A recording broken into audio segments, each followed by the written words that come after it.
August 1946. The Second World War had just concluded, and the smoke had barely cleared from the battlefields of Europe and the Pacific. Yet in the corridors of power in Washington, a different kind of tension was brewing. While the rest of the world was celebrating the return of peace, the Pentagon was quietly orchestrating a military mobilization without precedent. They were not looking toward Berlin or Tokyo, but toward the absolute bottom of the earth. The target was not a rogue nation, but a frozen, desolate continent, Antarctica. Why, at a time of such exhaustion, did the United States feel the urgent need to project power into the ice? To understand this anomaly, you must first grasp the psychological landscape of the time. The United States had emerged from the ashes of war as the planet's preeminent superpower, but across the globe, the Soviet Union was rising. The Cold War, though unnamed, was already beginning to freeze over diplomatic channels. In the strategic calculus of American admirals, Antarctica was no longer just a block of ice. It was a potential fortress. It was the ultimate high ground, a strategic choke point, and perhaps the perfect testing ground for a new era of warfare that might involve nuclear weapons in extreme conditions. This was the birth of Operation Highjump. Let's look at the numbers, because the logistics tell a story that official press releases tried to hide. This armada consisted of 4,700 men, 13 warships, including the aircraft carrier USS Philippine Sea, the submarine USS Senate, and dozens of combat aircraft. This was not a scientific expedition with geologists carrying rock hammers. This was an invasion fleet. It remains, to this day, the largest military force ever deployed to the Antarctic Circle. It was a muscle-flexing exercise of massive proportions in the most inhospitable region on the map. The operation was shrouded in a veil of secrecy. The media back home was fed a narrative about cold weather testing and exploration, but the reality on the ground, or rather on the ice, was far more brutal. Our servicemen, many of whom had just survived the horrors of fighting the Nazis and the Japanese Empire, now faced a relentless, invisible enemy, temperatures dropping to 60 degrees below zero, and gales that could tear metal apart. This was a war against the elements, and the elements fought back with lethal force. Tragedy struck early, proving that this was no mere drill. A Martin PBM Mariner flying boat, battling whiteout conditions, exploded and crashed, claiming the lives of 3 young Americans. Their blood stained the pristine white snow of Antarctica before the ink on the peace treaties had even fully dried. These were the first casualties of a new kind of struggle, fueling rumors and speculation back home. The mission was dangerous, the stakes were undefined, and the environment was actively trying to kill them. Perhaps the most baffling aspect of Highjump was its abrupt conclusion. The Pentagon had planned for a 6-month deployment, a long siege against the ice. Yet after only 6 weeks, the order was given to retreat. The fleet packed up and steamed back to the United States in haste. What happened down there? Why the sudden withdrawal? The silence from the Navy only served to amplify the mystery, leaving a vacuum that would soon be filled by conspiracy theories, ranging from secret Nazi bases to extraterrestrial encounters. The commander of the operation, the legendary Admiral Richard E. Byrd, added fuel to the fire upon his return. In a candid interview with the Chilean newspaper El Mercurio, Byrd issued a chilling warning that sounded less like a debrief and more like a prophecy. He stated that he did not want to scare anyone, but the reality was that in the event of a new war, the United States could be attacked by aircraft flying from pole to pole at incredible speeds. Byrd's words were a wake-up call regarding the vulnerability of the American homeland. In 1947, the idea of transpolar warfare was science fiction to the public, but to military strategists it was the inevitable future. Antarctica was the shortest route for a Soviet strike. Byrd wasn't talking about UFOs. He was predicting the trajectory of intercontinental ballistic missiles and long-range bombers. He realized that the frozen bottom of the world was the back door to the American continent, and that door was wide open. But let's step back from the military paranoia for a moment to ask a fundamental question. Why does this frozen wasteland, a continent larger than the United States and Europe combined, captivate us so intensely? The obsession didn't start with Admiral Byrd. It began thousands of years ago with the ancient Greek philosophers. They hypothesized a landmass called Terra Australis Incognita, the unknown southern land. Their logic was based on cosmic balance. If there was land in the north, there must be a counterweight in the south to keep the Earth from toppling over. This belief in planetary symmetry was so potent that it persisted for millennia as a fact, awaiting proof. By the 16th century, mapmakers like Mercator were drawing a massive, lush continent attached to South America, swallowing the entire southern pole. It was a dream of a promised land, a mythical reservoir of gold and resources waiting for European empires. This fantasy drove Captain James Cook of the Royal Navy to undertake his insane voyage in 1773, pushing humanity further south than ever before. Cook, however, did not find a paradise. He found a wall of eternal ice. He circumnavigated the barrier, desperately looking for an inlet, a harbor, or a sign of life, but found nothing but desolation. Imagine the crushing disappointment of the world's greatest navigator when he wrote in his journal that if land existed there, it was a place doomed by nature, buried forever under snow, and of no use to humanity. Cook's curse effectively slammed the door on Antarctic exploration for the next 50 years. Yet, human greed is often a stronger motivator than fear. Interest in the South returned in the 19th century, not for science, but for the liquid gold of that era, seal oil and whale blubber. The Industrial Revolution needed lubrication, and the southern oceans were a slaughterhouse of profit. Ruthless sealers began pushing past the limits where Cook had turned back. It was in this bloody race for animal resources that the continent of Antarctica was finally, officially, sighted. The year 1820 marked a collision of destiny for three nations. It wasn't a coordinated discovery, it was a chaotic race.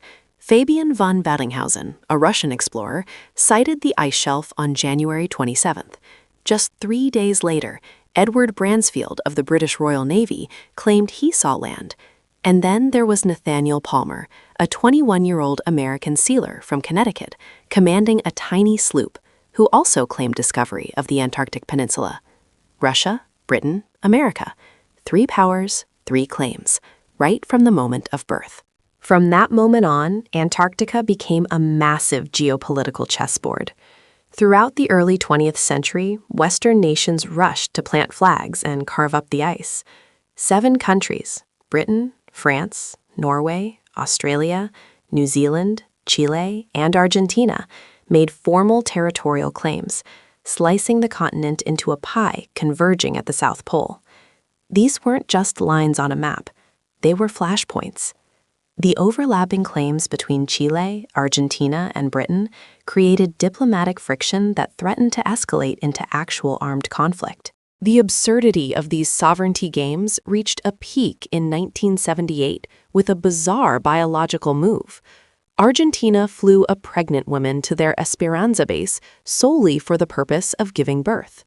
Emilio Palma became the first human in history to be born on Antarctica. This wasn't about the miracle of life.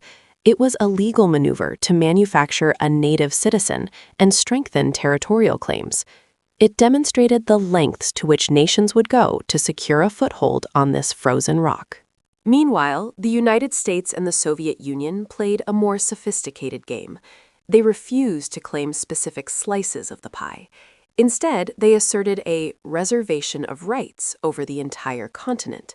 The message was clear. We claim nothing now, so we can claim everything later. Operation Highjump was the physical manifestation of this doctrine. By establishing the Amundsen-Scott Station exactly at the geographic South Pole, the U.S. physically occupied the point where all lines of longitude and all territorial claims converged.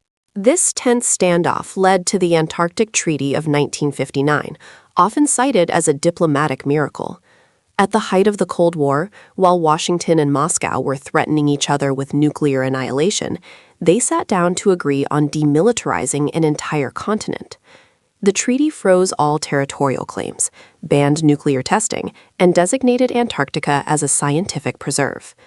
On the surface, it was a triumph of peace. Under the surface, it was a strategic stalemate. If I can't have it, you can't have it either.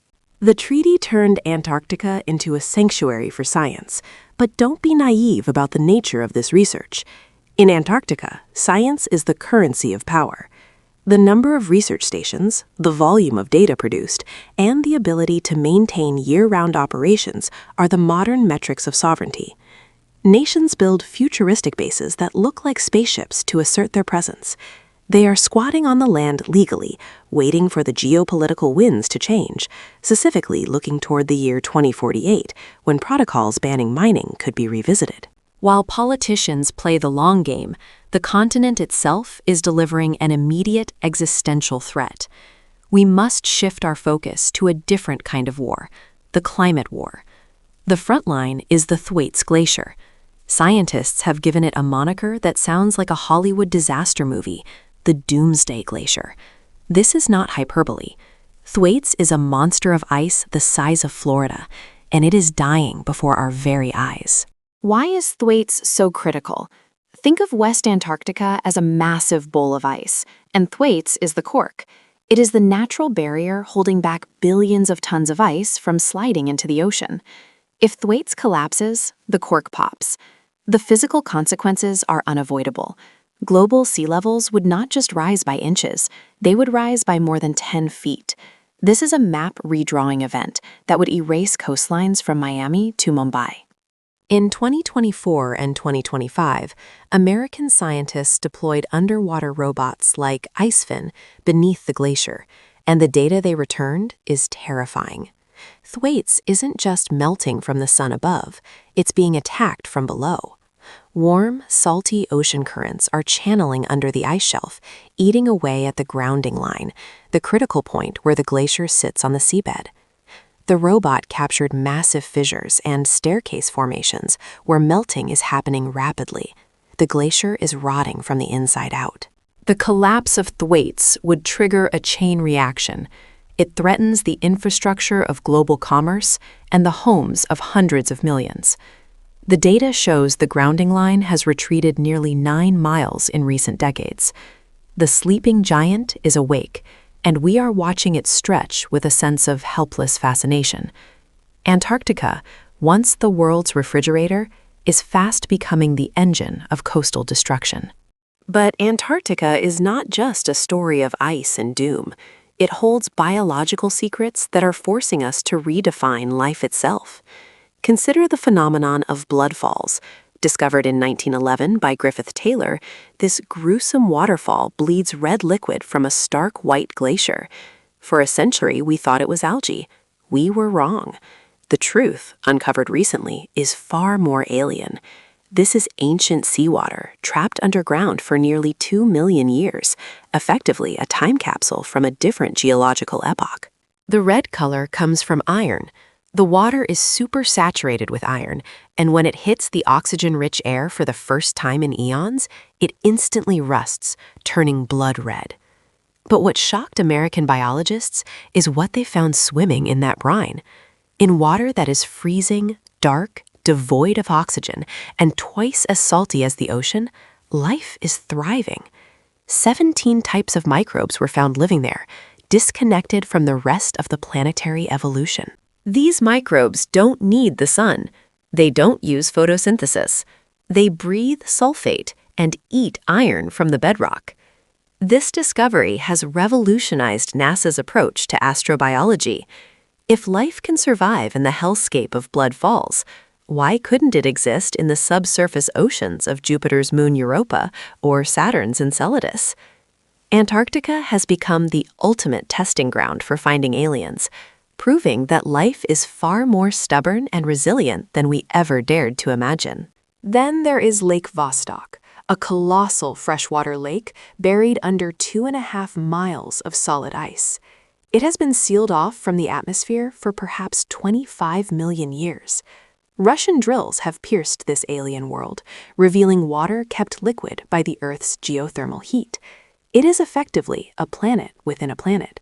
What swims in the dark waters of Vostok remains one of the great biological mysteries, a genetic treasure chest that has yet to be fully opened. Let's pivot back to the hard reality of resources. As the ice melts, it reveals not just water, but opportunity. Geological surveys suggest the Antarctic continental shelf may hold massive reserves of oil and natural gas, not to mention coal, iron ore, and rare earth minerals. In a resource-hungry world, can the Madrid Protocol, which bans mining, hold forever? The year 2048 is the expiration date on our collective restraint. China is building bases at a frantic pace. Russia is mapping the seabed.